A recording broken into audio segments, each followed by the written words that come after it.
Esta es la predicación correspondiente al domingo 27 de agosto de la Iglesia Cristiana Cristo Viene de Algeciras. En esta mañana tenemos el pasaje de referencia para la predicación es la carta del apóstol Pablo a los Romanos, capítulo 15, versículos 25 al 33. Cuando pensamos en un texto como la carta de Pablo a los Romanos, generalmente pensamos que se trata de un texto doctrinal, que lo que aquí encontramos es una exposición sistemática de la doctrina cristiana y, por tanto, lo que esperamos es recibir una información encapsulada en proposiciones de verdad. Muchas veces es como abordamos no solamente el Nuevo Testamento, sino toda la Biblia. Sin embargo, esta manera de abordar la escritura es profundamente reduccionista y nos hace perder de vista la vitalidad del texto. En la lectura de un texto como este, pues descubrimos a personas, iglesias de carne y hueso, enfrentando dificultades y problemas reales y respondiendo a desafíos concretos. Y creo que es muy importante por eso, para recuperar esa vitalidad del texto, ser fieles a la estructura de los textos, que básicamente es una estructura narrativa. Los textos nos cuentan cosas, nos narran episodios, momentos concretos de vidas y de personas concretas.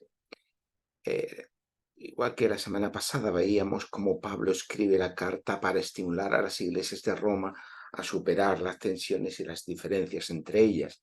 Y todo lo que dice Pablo con una profundidad teológica muy intensa, muy importante y con un experimentado conocimiento de las escrituras hebreas que nosotros llamamos Antiguo Testamento, tienen ese propósito, el responder a una situación concreta de unas iglesias concretas.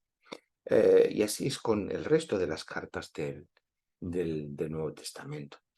Y recuperar esa vida y esa vitalidad es muy importante para entender bien no solamente lo que dicen los textos, sino también para comprender mejor nuestra vida y la vida de nuestras iglesias a la luz de ello.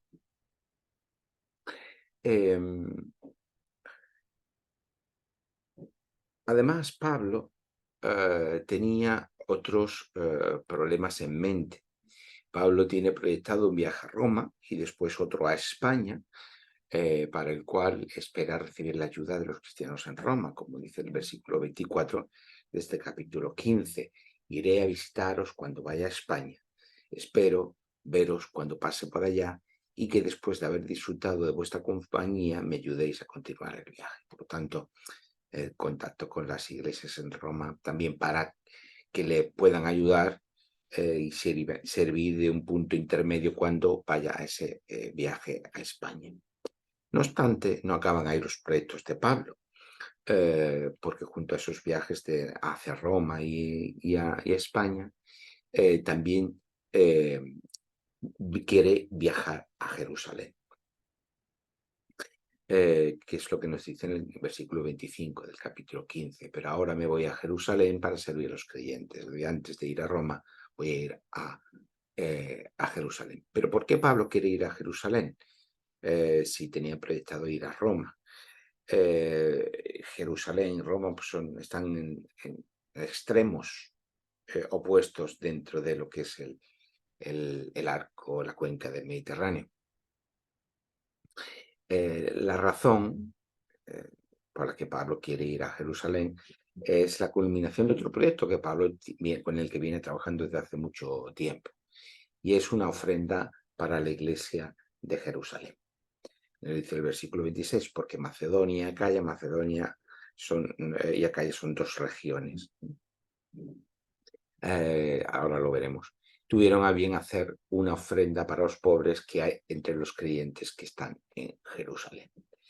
Pablo menciona esta ofrenda tanto en la primera carta a los Corintios como en la segunda. La primera carta a los Corintios, capítulo 16, versículos 1 al 4, Pablo dice que está preparando una ofrenda para los creyentes en Jerusalén y estimula a la iglesia en Corinto a sumarse a este proyecto.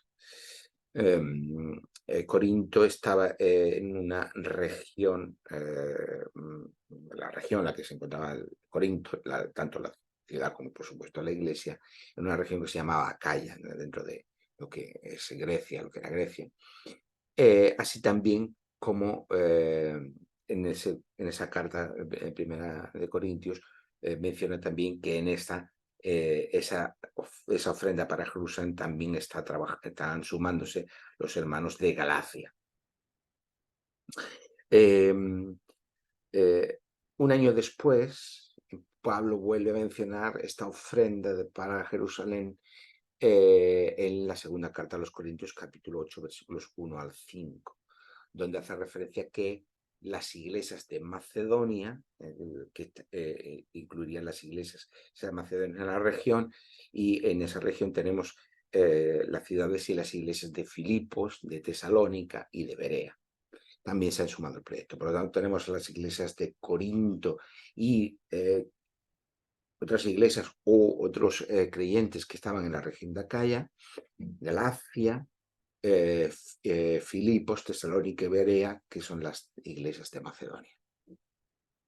Todas esas iglesias menciona Pablo en estas cartas que se están sumando al proyecto de llevar una ofrenda para Jerusalén.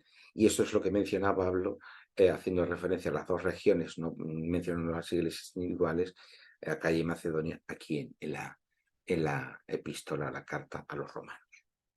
¿Cuál era el objetivo que Pablo tenía con esta ofrenda?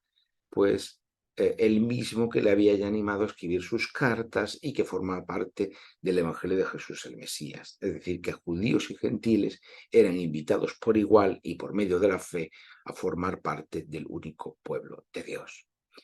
Eso es también lo que Pablo está incidiendo y enfatizando a lo largo de la carta a los romanos. Si los gentiles se habían convertido en herederos y participantes de las promesas de Dios hechas a Israel, entonces ahora era lógico que los gentiles pudieran ayudar económicamente a los judíos, a los cristianos judíos de Jerusalén, que tras un periodo de hambruna y escasez lo estaban pasando mal. En palabras de Pablo, versículo 27 del capítulo 15, dice: les pareció bueno hacerla y están en deuda con ellos, pues si los gentiles han sido hechos partícipes de sus bienes espirituales, ellos también deben servir con los bienes materiales. Así que el propósito de Pablo era doble: ayudar a los cristianos de Jerusalén que lo estaban pasando mal y reforzar los lazos de comunión entre las iglesias de Judea y las iglesias del resto del imperio. O lo que es lo mismo, reforzar los lazos de comunión entre cristianos judíos y cristianos gentiles y evitar que las divisiones y la separación entre ellos se hicieran más grandes. Al igual que ese mismo propósito era el que Pablo pretendía con su carta respecto a las iglesias de Roma. Así que es lógico que Pablo le esté mencionando este proyecto a los romanos cuando ha estado durante estos últimos capítulos de la carta hablando precisamente sobre este tema respecto de las iglesias de Roma. La hoja de ruta de Pablo es clara. Una vez que termine de entregar la ofrenda a Jerusalén, su intención es ir a Roma, visitar a los hermanos en Roma, descansar un tiempo en Roma, bendecirlos con el Evangelio a los hermanos ahí y que ellos mismos les ayuden a preparar el viaje para continuar a España. Pablo lo mismo lo menciona en el versículos 28 y 29 de este capítulo 15, así que cuando esto haya concluido y les haya entregado esta ofrenda, pasaré a visitaros de camino a España. Y sé que cuando vaya a vosotros llegaré con la abundante bendición del Evangelio de Cristo. Ahora bien, como siempre ocurre, una cosa es tener las cosas claras y proyectarlas, y otra la forma que acaban tomando en la realidad. Y ese fue también el caso de Pablo. Él sabía perfectamente lo que suponía transportar una gran cantidad de dinero a lo largo de una distancia tan grande y en las condiciones de viaje del mundo antiguo. No había transferencias bancarias, no había WhatsApp, ni Zoom, ni este tipo de cosas que hoy hacen que las comunicaciones sean tan rápidas y que podamos transferir dinero y podamos obtener un dinero en metálico estando en ciudades distintas, y ya ni contamos el hecho de que ni tan siquiera haga falta una transferencia o usar el dinero en metálico, sino pues por medio del pago digital podamos movernos por el mundo. Obviamente, en el tiempo de Pablo todo esto no existía. Así que una persona sola no podía hacerse cargo de esa cantidad de dinero y llevarlo solo a Jerusalén. Hacía falta un equipo, un grupo de personas lo suficientemente grande como para poder afrontar las dificultades en el camino. Pero también, en primer lugar, porque cada iglesia que aportaba dinero quería asegurarse de que ese dinero llegaba a su fin. Es como cuando nosotros damos dinero para algún proyecto, una causa benéfica o de la iglesia, y nos gusta saber que nuestro dinero pues se ha empleado correctamente, ha llegado a su destino, se ha empleado para aquello que se nos ha dicho, y que evidentemente no haya habido abusos en el camino. Pues esto mismo ocurría también en aquel momento. Cada iglesia designaba algunas personas de confianza que eran las encargadas de asegurarse de que ese dinero llegaba a su destino, y que después, a la vuelta a la iglesia, pues se daba un reporte, un informe de cómo había ido todo. Y eso Pablo lo mismo lo menciona en la primera carta a los Corintios, capítulo 16, versículo 3, de cuando haya llegado, enviaré a quienes vosotros hayáis designado por carta para que lleven vuestra ofrenda a Jerusalén. Así que la iglesia de Corinto debía designar por escrito a quienes serían los encargados de llevar la ofrenda a Jerusalén. Y eso es lo que presumiblemente se hizo en cada una de las iglesias. De ahí que en la narración del libro de los Hechos se nos den los nombres del grupo que acompañaban a Pablo y a Tito, que presumiblemente representaban a Corinto, hacia el viaje a Jerusalén, ¿no? En Hechos, el capítulo 20, versículos 4 al 6, se nombra a Sópater, que era de Berea, a Aristarco y Segundo, que representan a Roma, a Tesalónica, Gallo de Derbe, que representa a las iglesias de Galacia, y por último se nombra también a Timoteo, a Tíquico y Trófimo, que representan a las iglesias de Éfeso. El propio Lucas, que está escribiendo, pues probablemente estaría representando a Filipos. Probablemente habría otras personas que no se mencionan, presumiblemente el grupo sería más grande. No lo sabemos porque a veces no se nos dan todos los detalles como a nosotros nos gustaría, pero debería tratar un grupo lo suficientemente grande como para hacer frente a los desafíos, entre los que estaban los robos y los peligros, y por lo tanto debía haber, pues eso, un grupo suficientemente grande que fuera disuasión para aquellos que pudieran querer hacerse robar o asaltar el grupo, o simplemente los peligros de la navegación y de la vía terrestre que suponían eh, ir por los caminos en aquella época.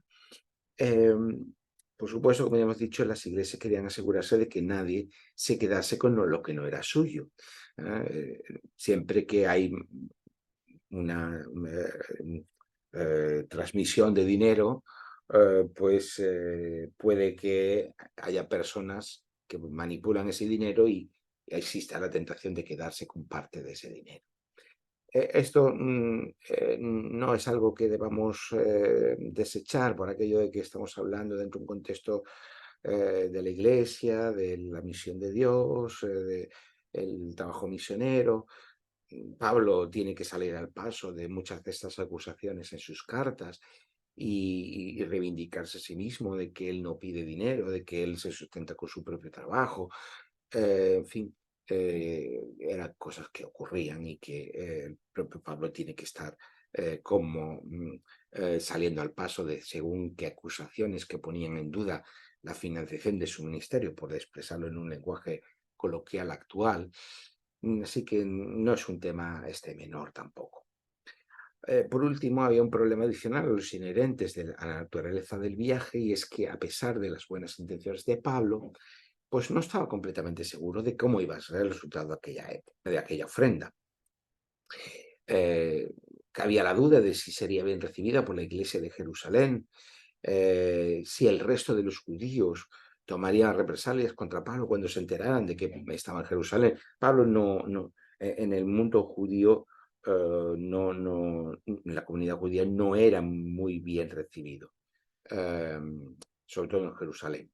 Se había corrido la voz de que eh, estaba en contra de las tradiciones de los padres, de los patriarcas, de la ley, de Moisés, etcétera, ¿no? Y había muchas reticencias con respecto a Pablo. Por lo tanto, el hecho de ir a Jerusalén representaba un peligro cierto. No es extraño, por tanto, que Pablo, en su carta a las iglesias de Roma, pues le ruega oración para ser librado del posible peligro, de la amenaza que los judíos en Jerusalén podían representar, y para que la iglesia de Jerusalén recibiera la ofrenda también. No obstante, porque obviamente era una ofrenda que habían eh, eh, recolectado eh, los cristianos gentiles, y entre cristianos gentiles y cristianos judíos existían todavía ciertas reticencias, como vimos la semana pasada respecto a las iglesias en Roma, entre cristianos judíos y cristianos gentiles, por aquellas de las cuestiones de pureza. De dónde venía ese dinero, se había sido recogido por gentiles, podía ser impuro, etcétera, etcétera, ¿no? Entonces, todas estas cuestiones estaban sobre la mesa. Y Pablo mismo, pues tanto le pide a los hermanos en Roma que oren por él. Versículos 30 y 31. Por eso os ruego, hermanos, por nuestro Señor Jesucristo y por el amor del Espíritu, que me ayudéis orando por mí, a Dios, para que sea librado de los rebeldes que están en Judea, es decir, por aquellos judíos que no han aceptado a que Jesús sea el Mesías, y que la ofrenda de mi servicio a los creyentes en Jerusalén sea bien recibida, que no haya reticencias, porque viene del mundo gentil. De esta manera, Pablo podía emprender el viaje a Roma y pasar un tiempo con los creyentes para, después de un tiempo de descanso, pues, y de bendición, poder continuar el camino, ¿no? Que es lo que dice el versículo 32, para que sea la voluntad de Dios llegue a vosotros después de ir a Jerusalén con alegría y poder descansar entre vosotros. Y así termina la carta, en realidad, a falta de los saludos finales del capítulo 16, unas palabras finales, termina la carta aquí en el versículo 33, que el Dios de paz sea con todos vosotros. Amén. Prácticamente ya hemos llegado al final de la carta, después de 15 semanas, 15 domingos, también estudiando la carta de Pablo a los romanos.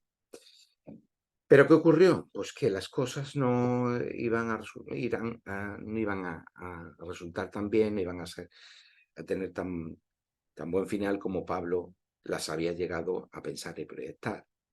Los temores sobre su llegada a Jerusalén se hicieron realidad, y esto lo sabemos por la narración del libro de los Hechos, en el que nos cuenta cómo Pablo fue arrestado en el templo en Jerusalén. Había recibido la acusación por parte de judíos, curiosamente no de judíos de Jerusalén, sino judíos que venían de fuera de Jerusalén y se encontraban en el templo, que Pablo estaba en contra de la nación judía, de la ley y del templo. Y más concretamente se le acusaba de haber metido a gentiles en el templo, acusación que por otro lado era falsa. Esto lo leemos en el capítulo 21 del libro de los Hechos, concretamente los versículos 27 al 29. Se produjo un alboroto tan grande que la vida de Pablo hubiera corrido peligro si no hubiera intervenido la Guardia Romana. Versículos 31 y 32 del capítulo 21 del libro de los Hechos. Y así comienza un largo periplo judicial y un largo encarcelamiento que va a durar más de 2 años y que le vuelven a llevar pues en un sinfín de penalidades, incluido un naufragio, cornejo para la vida de Pablo y de los que iban con él en el barco, hasta llegar a Roma. Cuando Pablo está escribiendo la carta a los romanos no podía sospechar, que cosas podían ocurrir, pero no podía imaginar todo lo que iba a ocurrir en todo ese camino. Efectivamente iba a llegar a Roma, como Pablo tenía intención de hacer, pero en unas condiciones muy diferentes a lo como él había pensado, porque llega a Roma como preso del Imperio Romano. En realidad, no sabemos qué ocurrió con la ofrenda. Probablemente se entregaría, pero no sabemos cómo fue recibida. Quizás no tuvo el efecto que Pablo esperaba, la acogida que Pablo esperaba. No sabemos qué ocurrió, no sabemos qué pasó con ella. Probablemente se entregaría, porque si no se hubiera entregado, hubiera habido algún problema, pues en algún momento se hubiera dejado constancia por escrito, pero realmente no lo sabemos. No sabemos tampoco con seguridad qué pasó con Pablo en Roma. Solamente tenemos lo que nos transmite la tradición, pero no existe unas fuentes que hayan quedado en el Nuevo Testamento. Por ejemplo, tampoco sabemos si finalmente pudo ir a España, como era su deseo. Nos abre muchas incertidumbres en todos esos temas. Pero sí nos queda el testimonio de Pablo de sus cartas, en las que se nos refleja el entusiasmo que Pablo tenía y la determinación que tenía por el Evangelio. Y eso sí que nos queda de Pablo. Concretamente, en todo lo que hemos visto en esta mañana, reflexionamos a partir de la experiencia y de la vida de Pablo, de que en nuestras vidas las cosas no siempre salen como esperamos, imaginamos o deseamos. Muchas veces las cosas van por otro camino. Incluso aunque estemos convencidos, como Pablo lo estaba, de estar haciendo aquello que conforme a la voluntad y el propósito de Dios, eso no significa que necesariamente las cosas van a salir bien o van a salir como nosotros pensamos o bajo nuestra hoja de ruta. Quizás haya proyectos que se queden en el camino o que no tengan los resultados esperados, como podría haber ocurrido con la ofrenda a Jerusalén, o que incluso nosotros no alcancemos a ver sus beneficios o el resultado en el futuro, como muchos del trabajo de Pablo, que Pablo no llegó a ver y que el efecto tuvo mucho a largo plazo, incluso que lleguen hasta nosotros por medio de sus cartas. Incluso también nos debería servir de reflexión hasta qué punto el encarcelamiento de Pablo no fue el resultado de su propia obstinación. Como nos narra el libro de los Hechos, Pablo recibió varias advertencias de lo que ocurriría en Jerusalén y a pesar de eso siguió con su camino. Pablo perfectamente podría no haber llegado a Jerusalén y haber dejado que ese grupo que estaba designado y que cada iglesia había designado sus propios representantes llegara a Jerusalén y no tenían por qué llegar Pablo a Jerusalén. De hecho, Pablo, cuando escribe su primera carta a los Corintios, él lo menciona, dice, bueno, designar, como hemos leído, a las personas por carta, por escrito, las personas que van a estar encargadas. Si acaso yo tuviera que ir, pues lo acompañaría. Pero Pablo no está en primer momento pensando en que él tenga que ir a Jerusalén. Sin embargo, después se empecina en ir, no sabemos bajo qué circunstancias, pero él se obsesiona quizás con el hecho de llegar a Jerusalén. Expresamente, en el libro de los Hechos se nos narra precisamente estas advertencias. Capítulo 21, versículo 4, se nos dice que haciendo referencia a los hermanos de Tiro, a los creyentes en Tiro, que movidos por el Espíritu, decían a Pablo que no fueran a Jerusalén. Pero él sigue adelante. Después, estando en la casa de Felipe en Cesarea, recibe la visita de un creyente llamado Ágabo, que también le dice, por mediación del Espíritu Santo, que previamente había también anticipado la hambruna que había ocurrido en tiempos de Claudio, que fue por la que los hermanos de Jerusalén la estaban pasando mal, de que en Jerusalén los judíos le apresarán y le entregarán a los romanos. Versículos 10 al 11 del capítulo 21. Y el grupo que acompaña, los colaboradores que acompañan a Pablo y los creyentes en Cesarea le dicen, le ruegan que no vaya a Jerusalén. Todo el mundo está diciendo, Pablo, quédate aquí, vuélvete a Roma, pero no vayas a Jerusalén. Versículo 12 del capítulo 21. O sea, Pablo está recibiendo un montón de referencias y de advertencias por parte de los hermanos, por parte de los colaboradores, estimulados por el Espíritu Santo, de no ir a Jerusalén.